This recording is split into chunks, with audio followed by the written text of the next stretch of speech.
and honouring them in divers wise. And the chief of those messengers was hight Vingi. Now the queen wots of their conspiring, and misdoubts her that this would mean some beguiling of her brethren. So she cut runes, and took a gold ring, and knit therein a wolf's hair, and gave it into the hands of the king's messengers.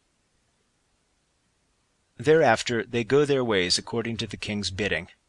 And or ever they came a land, Vingi beheld the runes, and turned them about, in such wise as if Gudrun prayed her brethren in her runes to go meet King Atli.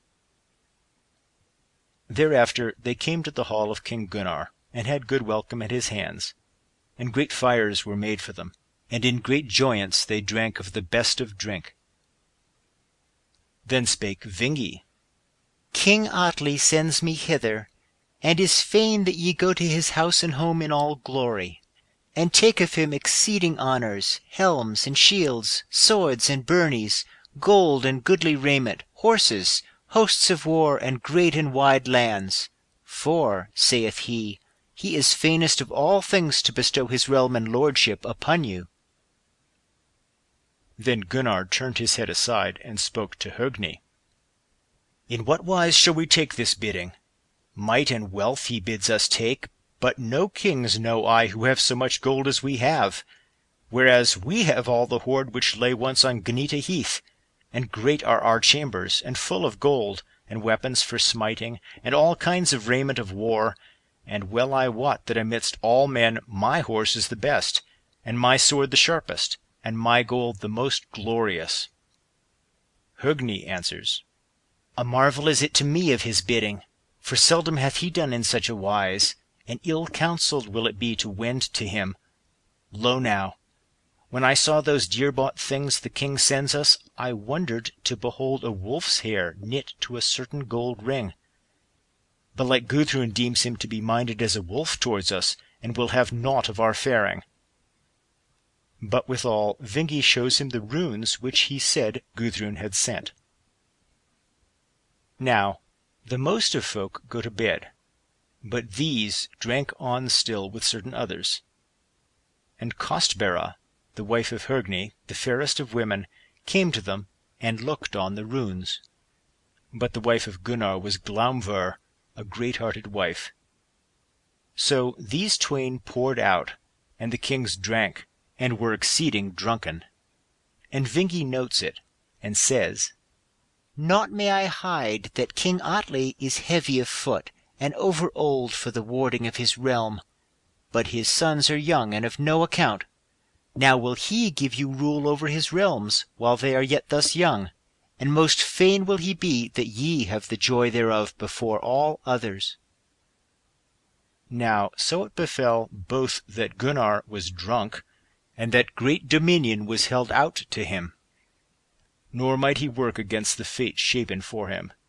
So he gave his word to go, and tells Högni his brother thereof.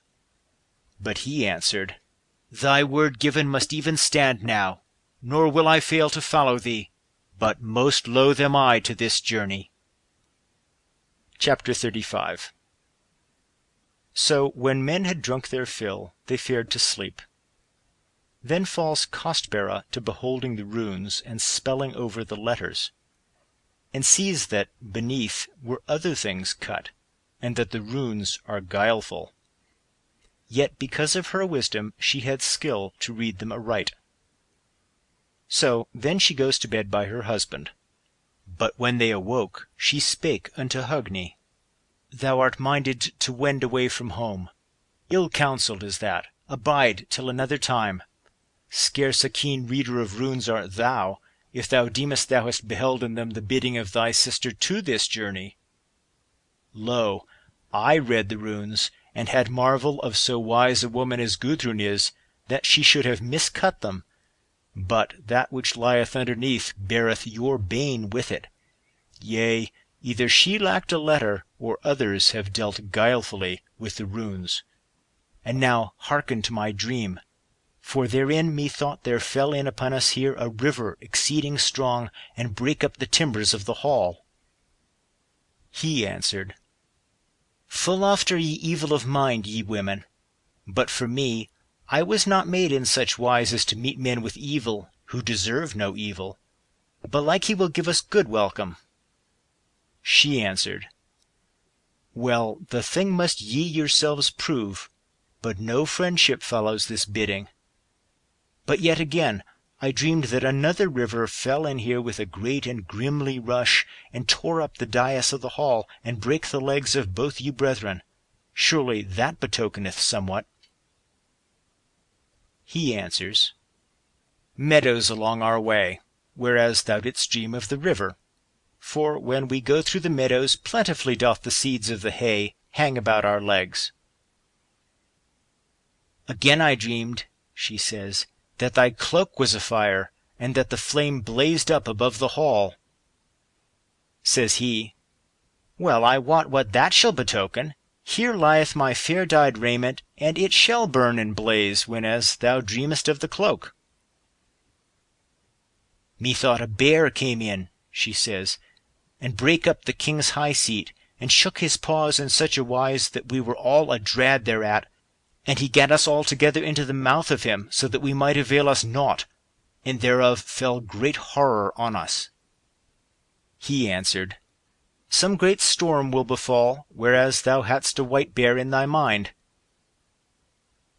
An urn methought came in, she says, and swept adown the hall, and drenched me and all of us with blood, and ill shall that betoken, for methought it was the double of King Xxxiii. He answered, Full oft do we slaughter beasts freely, and smite down great neat for our cheer, and the dream of the urn has but to do with oxen. Yea, Xxxiii is heart-whole toward us. And therewithal they cease this talk. End of section 10.